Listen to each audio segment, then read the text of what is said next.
Hello there and welcome to my channel Novice Modelling and the Midlife Crisis. My name is Andy and I am the Novice Modeller, and today it's Messerschmitts on Monday, where normally I prattle off about another Messerschmitt BF109 from my stash of around about 30 109s, normally in different small nation air forces.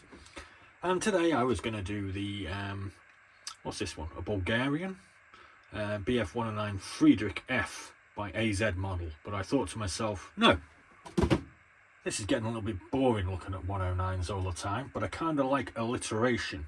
Messerschmitts on Monday, tanks on Tuesday, warbirds on Wednesday, fighters on Friday, etc.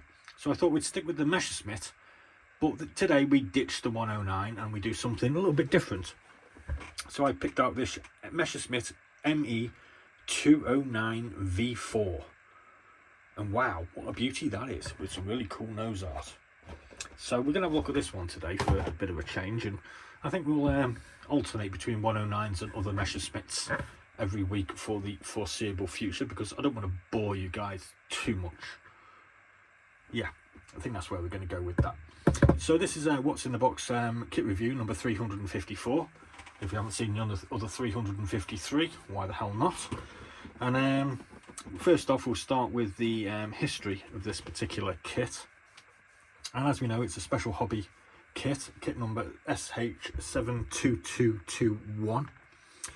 It originated in 2018 as kit number 72138, which was a new tool and was the Messerschmitt 209 V1.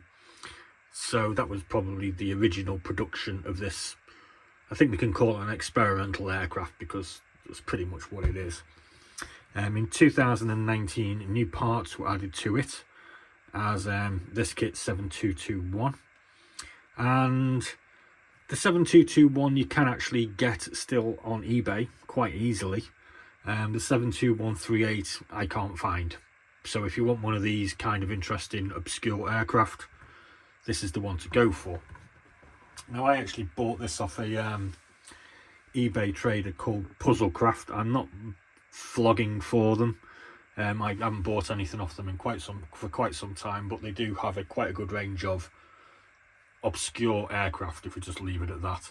And you can currently get it off them for £12.82 plus £3.95 postage and packing. Although the postage and packing, if you buy more than one kit, any other subsequent kits are postage free. So I used to spend about 300 quid with them a go. So I ain't got no connection with them. I'm just trying to help you guys out if you're interested.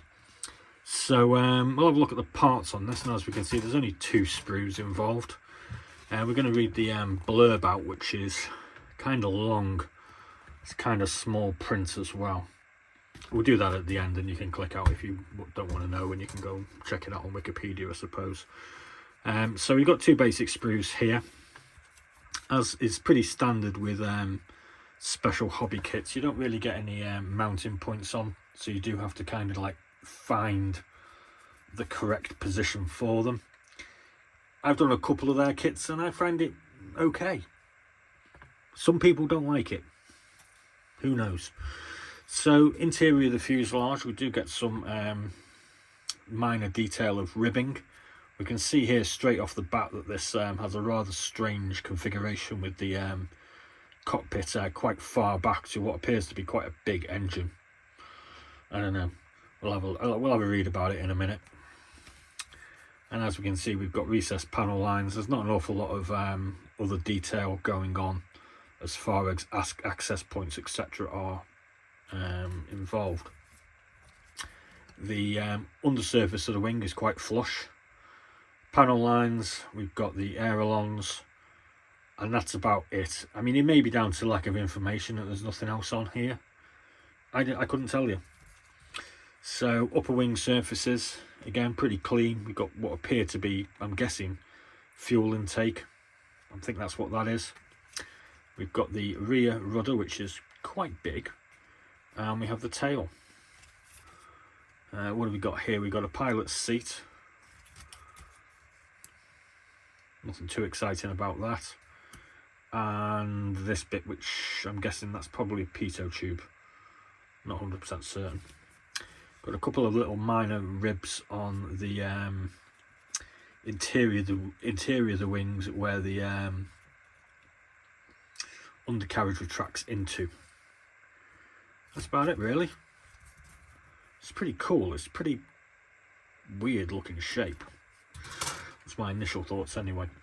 This sprue here, we have a couple of redundant parts on this as well, which are part of the V1 kit. We get a big spinner. It's pretty big. These are, I think they're air intakes. I'm not certain. I forgot to look at those. I think they're air intakes. We'll have a look at it in a minute. We have got this piece here, which is part of the cockpit floor. We've got another intake of some description here. This is part of our propeller mounting. That looks like an engine of some sort, but I'm pretty sure that's not required on this particular version. We have got two options for console display. Obviously only one is required. What the hell are they? I don't know what they are. I don't know yet. Got a little wheel here which goes on the interior. I think that's the cockpit stick. Pedals, another piece of interior, exhaust manifolds, the undercarriage arms.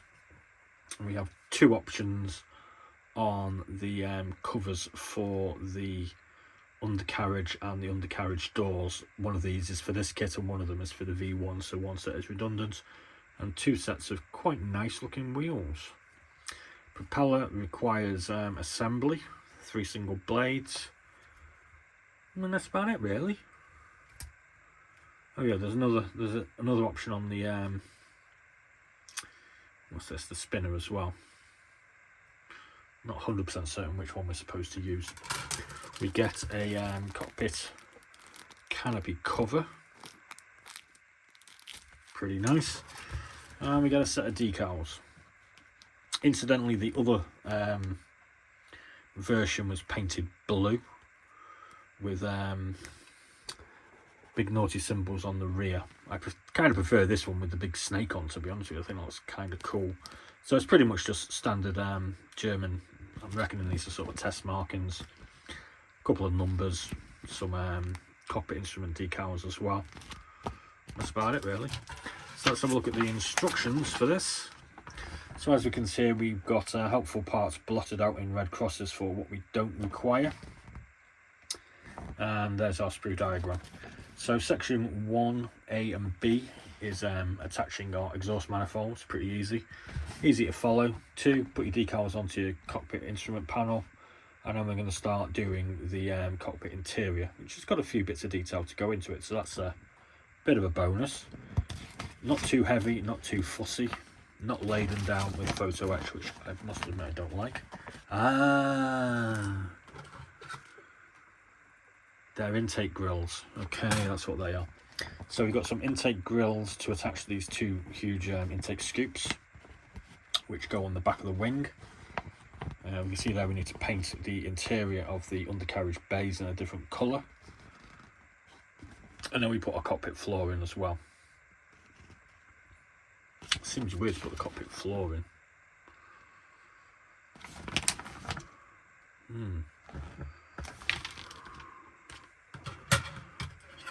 Yeah, I think they made a bit of a boo-boo there. That bit there is supposed to already be in, obviously. Undercarriage is next in 6. It's quite helpful. It shows us the sort of slight shade variations on the aluminium colours there as well. I like that. And we have the undercarriage doors to put on. Canopy and spinner. And it looks like that. I mean, that's pretty, I was going to swear, that's pretty weird. It's pretty cool as well. So what does that say there? Messerschmitt, original civil registration DRND, test flown by pilots Heinrich Bovis and Alexandra Tones, Messerschmitt Factory Airfield, Augsburg, August 1939. When all the improvements of the airframes had been finished, the plane received fuselage number 14 of a fictitious Luftwaffe unit and red snakes on either side of the engine cowling. That looks smart. Okay, so if you're stuck with this far, you can deal with me reading the blurb out. Jeez. In the 1930s, in the time of rearmament, Germany tried to showcase their military power also by breaking aviation records. This effort, backed by the state, brought many new records, including the most prestigious one, the world speed record. Of interest might be the fact that two German aviation companies rivaled to achieve the record, namely Heinkel and Messerschmitt, each of which had their opponents and sympathisers in the Nazi state offices. When the Messerschmitt Bf-109 V13 with Dr. Hermann Wörster at the controls achieved the top speed record on 11th November 1937, the Heinkel team had already been working on a new record aircraft, the HE-100. The speed record of the Bf-109 V13 was at first broken by famous World War I pilot Ernest Udet in the cockpit of the HE-100 V2. Later, on 30th of March 1939, also by Hans Dieterle, who in fact achieved not only land plane top speed record, but also the absolute top speed record, which until that time had been held by Italian Marchi MC-72 racing floatplane. No wonder that the Messerschmitt's answer came very soon, as Fritz Wendel achieved 755.138 kilometers an hour in a machine that was for the record-breaking attempt named the ME-109R, to fool the public and make them think it was just an improved variety of the Bf-109 standard fighter. But in reality, it was a completely different aircraft type that had been designed as Project 1059 and got designated the ME-209 by the German Air Ministry RLM. This high-speed version aircraft had been designed as a small, low-wing monoplane with retractable undercarriage and pilot's cockpit behind the wing. The plane was fitted with a Daimler-Benz DB601 water-cooled engine with a system of wing surface radiators. The cooling water evaporated from those radiators, and its supply was enough only for 30 minutes flight, so you couldn't have it in a dogfight. The RLM placed order for a total of 3 speed prototypes and several further prototypes of the planned military fighter version. The first prototype, ME-209V1, with registration D-INJR, was taken aloft for the first time on 1st of August 1938, with Dr. Hermann Wörster at controls and with only half full fuel and coolant tanks.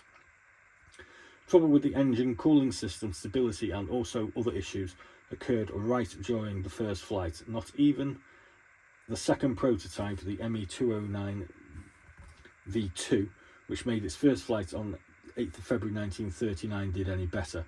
What is more, it destroyed shortly after during a crash on 4th of April 1939. At the time, the world record had already been broken by the HE-100 V8. All effort was made to prepare the first high-gloss blue overall. The machine got a unique DB109 ARJ engine, its tail fin was enlarged and the machine was painted high-gloss blue overall. The other kit. On 26th of April 1939, Fritz Wendel managed to break the record. His top speed would not be surpassed until 1969 by the improved version of the Grumman F8F2 Bearcat Conquest, gaining 820.824 kilometers an hour. The third prototype aircraft, the ME-209V3, made its maiden flight in May 1939 and since then on was used only for various test purposes. The first prototype of planned military version, the ME-209V4, took off for the first time on 12th of May 1939. It carried a cannon in the engine block, firing through the propeller shaft and a pair of synchronized machine guns. Even though the tail fin was made larger again and the wing had its span substantially longer than the racing specials had, the flying characteristics of the plane were rather poor. The machine was modified further, the wing shortened and its rounded tips squared off. The cooling system was also adapted. The original surface cooling was inefficient and at first was replaced with a pair of radiators under the wing, later with one quite large radiator under the fuselage. The latter variety finally managed to cool down the engine. Now in the later stage of its trials it was DB601N, sufficiently, but the airspeed dropped down to 600 kilometers an hour, which was the speed normally achieved by the Me-209's contemporary, the Bf-109 fighter plane. That by this time already was standard equipment for the German Luftwaffe. Such poor performances just led to the termination of any further development of the plane. The designation Me-209 surfaced again in 1943. This time it was given to a completely different type of aircraft which had nothing at all in common with the original Me-209 record-breaking specials. Jesus. Thanks very much for sticking with me to the end of that. That was kind of hard, probably because I've been on the wine tonight. So thanks very much for watching. Please do like and subscribe. And next week we will do another 109 on Messerschmitts on Monday, and the following week we'll do another Messerschmitt of an unidentified type. Thanks for watching, and as always, be seeing you.